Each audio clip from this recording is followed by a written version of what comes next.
Cooper गबान जो Roger का left hand man है, उसने लूफी को वन ऑन वन बैटल के लिए चैलेंज कर दिया है। क्या लूफी ये चैलेंज एक्सेप्ट करेगा? अगर हाँ, तो क्या लूफी को गबान को हराने का कोई चांस भी है? क्योंकि गबान की स्ट्रेंथ बहुत इंसेन है। गबान ने आखिर लूफी को ये चैलेंज क्यों किया? क्यों गबान लोकी को आजाद नहीं करना चाहता? लूफी जिसने काइडो जैसे बीस्ट को हराया है, आखिर उसको चैलेंज करने का क्या मतलब है? क्या वो काइडो से भी ज्यादा ताकतवर है? गाबान को माउंटेन ईटर का टाइटल क्यों मिला था? आप सब जो सोच रहे हो वो बिल्कुल ही गलत है। आखिरी सवाल, क्या गाबान गिरफाई के सामने टिक भी पाएगा इस एज में? आप इस वीडियो में गाबान के बारे में पूरा सच जान जाओगे। हमें गाबान के पास्ट के बारे में ज्यादा नहीं दिखाया गया है। वो कहाँ पैदा हुआ, उसके माँ बाप कौन है, हमें कुछ भी नहीं पता, जो उसे काफी मिस्टीरियस कैरेक्टर बनाता है। जब गाबान ने पहली बार लूफी को देखा, तब लूफी के चेहरे में उसने रॉजर की झलक देखी थी। इसका क्या मतलब निकलता है? बिल्कुल ऐसे ही रेली के साथ भी हुआ था। जब रेली ने लूफी को पहली बार देखा था, तब उसे लूफी के चेहरे में रॉजर का चेहरा दिखा था। आखिर ओडा सेंसे हमें क्या बताना चाहते हैं? गाबान ने लूफी को चैलेंज किया, जो कि अभी एक एम्पर ऑफ द सी है और जिसने अभी अभी एक काइडो जैसे बीस्ट को हराया है। तो क्या इसका मतलब गाबान काइडो से भी ज्यादा ताकतवर है? ये जानने से पहले हमें ये पता करना होगा कि गाबान आखिर में कितना ताकतवर है। गाबान की स्ट्रेंथ दिखाने के लिए हमें इसी लेटेस्ट चैप्टर में उसका एक फाइट सीक्वेंस दिखाई गई है, जो कि काफी इंसियन और माइंड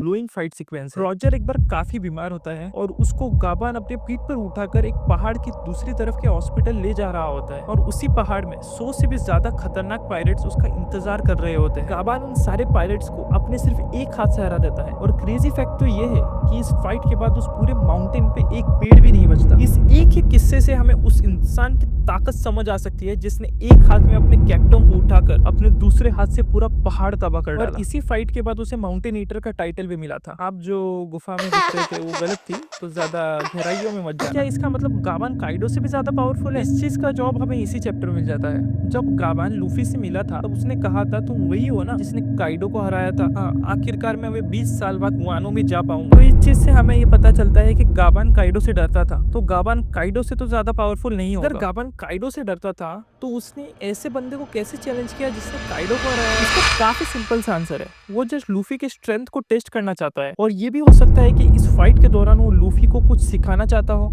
जो कि लूफी को आगे जाके काम आ सके। चैलेंज करने का रीजन चाहे जो भी हो, पर ये बात तो पक्की है कि गाबान लूफी के फ्यूचर को काफी अफेक्ट करने वाला है। जैसा कि हमें पता ही है कि ओडा सेंसे फोरशैडोइंग में एक्सपर्ट है। अगर आपको याद हो तो रिली को जब इंट्रोड्यूस कराया गया था, तब उसके पास भी कीज थे जिससे उसने स्लेव्स को छुड़ाया था। और अभी सेम सिनेरियो गाबान के साथ रिपीट हो रहा है, पर इस बार वो छुड़ाना नहीं चाहता, पर कैद रखना चाहता है। क्या कोई कोइंसिडेंस है या ओडा सेंसे का कोई मास्टर प्लान? हाई चांसेस है जैसे रेली ने लूफी की ट्रेनिंग कराई थी, वैसा ही कुछ अभी वापस रिपीट हो और गाबान लूफी के कुछ हेल्प करे। मैं ये तो नहीं कह रहा कि अभी उतना टाइम है कि लूफी वापस ट्रेनिंग में जा सके, लेकिन कुछ ना कुछ टेक्निक्स तो वो सिखा ही सकता है। हो सकता है कि गाबान लूफी को डिवाइन हाकी सिखा दे, जो कि लूफी के लिए काफी स्ट्रॉन्ग पावर अप हो सकता है। अगर आपको पता ना हो तो मैं बता दूं कि डिवाइन हाकी कॉन्करर हाकी का सबसे लास्ट और स्ट्रॉन्गेस्ट फॉर्म है, और ये फॉर्म काफी कम कैरेक्टर्स वन पीस में इस्तेमाल कर पाता है। शैंक्स, गार, बिग मॉम, काइडो, रिली, इनके अलावा और किसी को अभी तक डिवाइन हाकी इस्तेमाल करते हुए देखा नहीं गया है। ये इतनी रेयर है। गाबान और लूफी के फाइट का क्या होगा ये तो हमें नेक्स्ट चैप्टर में पता चल ही जाएगा। पर अगर आप सब्सक्राइब ना करो तो हो सकता है हम नेक्स्ट टाइम ना मिल, तो अभी क्या, सब्सक्राइब कर दो अगर आपको ये वीडियो पसंद आया तो।